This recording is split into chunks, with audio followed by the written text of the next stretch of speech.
In today's video, I'm going to teach you how to make histograms with dynamic bin sizes in Tableau. If you're looking to enhance your data visualization skills, then you're in the right place. Let's dive into this step-by-step guide to creating more interactive and insightful histograms in Tableau. First, you want to open the Tableau public app on your computer.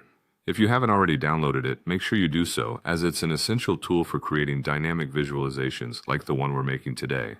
Once you have the app open, locate your worksheet. This should be the sheet where you plan to build your histogram. It's important to have your data ready and loaded into your Tableau workbook for a smooth experience.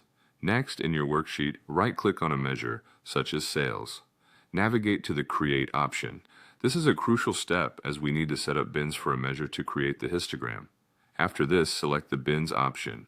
You'll want to appropriately name your bins so they're easy to identify later on.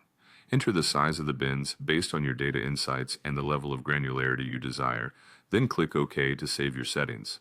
Now, drag the newly created bins to the column shelf in Tableau. This will form the basis of your histogram's x-axis. Following that, drag another measure like quantity to the rows shelf. This action sets the y-axis and starts to shape up your histogram. For additional detail and clarity in your visualization, you can enhance your histogram by dragging and dropping a field onto the color shelf. This helps in distinguishing various data segments through different colors, making the histogram easier to interpret at a glance.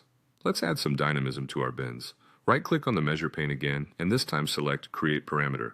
Name this parameter thoughtfully to reflect its purpose. Choose integer as the data type, which will allow the parameter to respond dynamically to your input. Enter a current value and select a range that suits the data variety you're working with. Once your parameter is set up, click OK. Then right-click to show the parameter on your worksheet. This allows you to adjust the bin size dynamically, providing flexibility and deeper insights into your data. Finally, return to the sales bins you created earlier. Right-click and select Edit.